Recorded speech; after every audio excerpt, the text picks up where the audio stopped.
इंग्रजांच्या काळात सगळ्यात गमतीशीर गोष्ट ही झाली की लोकांनी आपापल्या आवडीनुसार आडनावे लावून घेतली. जर कोणाचं नाव मोरे असेल याचा अर्थ असं नाही की मोरे आडनावाची लोक मौर्यकालीन होती. तसेच आत्ताचे पवार म्हणजे तेव्हाचे परमार मुळीच नव्हते. त्यामागोमाग आत्ताचे साळुंखे म्हणजे तेव्हाचे चालुक्य नव्हते. चौधरी, पाटील, शिर्के, जाधव, इनामदार ही यादी खूप मोठी आहे.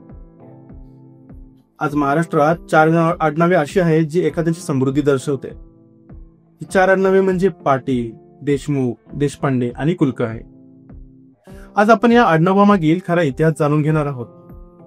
अनेक वस्त्या मिळून एक गाव बनतं आणि अनेक गाव मिळून एक नगर. त्या क्षेत्राचा राजा प्रत्येक गावावर लक्ष ठेवेल एवढा वेळ त्याच्याकडे मुळीच नसायचा. त्यामुळे तिथल्या राज्य व्यवस्थेची जबाबदारी 4 जणांवर होती. ती लोक होती देशमुख, देशपांडे, पाटील आणि कुलकर्णी. आता या लोकांना स्वतःचे हक्क मिळाले होते. आज नगरसेवक जी कामे करतात तीच कामे पाटील करत असत. विशेषतः पाटील शेतीशी संबंधित कामे पाहत असत. मूळतः गावात एकच पाटील असायचा, पण एकापेक्षा जास्त पाटील असला तरी त्याच्या नावा अगोदर दुसरा शब्द लावलेले जात असे, जसे की शिर्के पाटील. पाटील म्हणजे गावाचा राजा हे सगळ्यांनाच माहित आहे.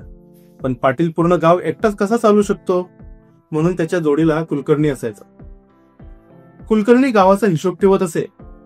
आता या कुलकर्णीच्या हाताखाली देखील बरीच लोक असायची. त्यात फडणवीस, चिटणीस सारखी लोक अव्वलस्थानी असायची. ही सगळी मंडळी पूर्ण गाव चालवीत. कुलकर्णीपेक्षा पाटीलचा मान मोठा असला तरी कुलकर्णीला जास्त काम करावं लागत असे. आणि कधी कधी पाटील स्वतः कुलकर्णीच्या शब्दाबाहेर देखील जात नसत. हे गणित समजण्यासाठी एखाद्या हाऊसिंग सोसायटीची पद्धत कशी असते ती जाणून घ्या. चेअरमनचं पद मोठं असलं तरी सेक्रेटरीला जास्त काम करावं लागतं. त्याच पद्धतीने पाटील आणि कुलकर्णी यांचे नाते होते. आज नागरिकांसाठी केंद्र सरकारचे प्रस्ताव लागू झाले असले तरी शहरात अंमलबजावणी कलेक्टर करतो. त्या काळी कलेक्टरची कामं देशमुख आणि देशपांडे करत असे. म्हणजे ती लोक त्या काळाचे कलेक्टरच होते. परंतु देशमुख आणि देशपांडे आपापली कामे वाटून घेत असत. जशी पाटील कुलकर्णीची जोडी तशी देशमुख देशपांडेची जोडी. पण हेही महत्वाचं आहे की पाटील आणि कुलकर्णी त्या काळातले पद होते. राजा किंवा वतनदार त्या पदावर कुणालाही बसू शकत होता, पण देशमुख देशपांडेचं गणित असं नव्हतं. देशमुख देशपांडे राजाची जवळची माणसं असायची. इतकंच काय तर ते स्वतः सेरा देखील बाळगत, म्हणून राजा सुद्धा त्यांची मर्जी राखत. पाटीलांवर देशमुख तर कुलकर्णीवर देशपांडे नजर ठेवी. गावाचा कोणीही सदस्य पाटीलचं पद ग्रहण करू शकत होता, पण देशमुख कुलकर्णींच्या पदावर त्यांच्या कुटुंबांचा अधिकार असायचा. पण कालांतराने हे गणित बदलत गेलं आणि ज्यावेळेस इंग्रजांनी दाखला पद्धत सुरू केली त्यावेळेस अनेक लोकांकडे स्वतःची आडनाव सुद्धा नव्हती. म्हणून त्यांनी सर्रास पाटील ही आडनावं लावून घेतली. आज महाराष्ट्रात अशी लोक पण आहेत ज्यांच्याकडे जन्मजात पाटील, कुलकर्णी, देशमुख किंवा देशपांडे असण्याचा पुरावा आहे.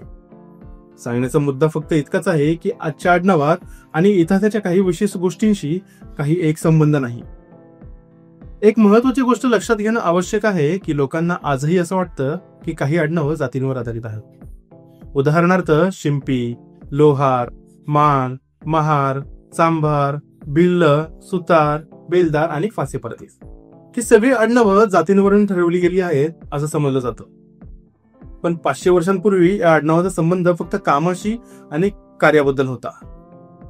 मागच्या काळात मांग, महार, चांभार आणि फासेपारधी अशा आडनावांचा वापर होत होता.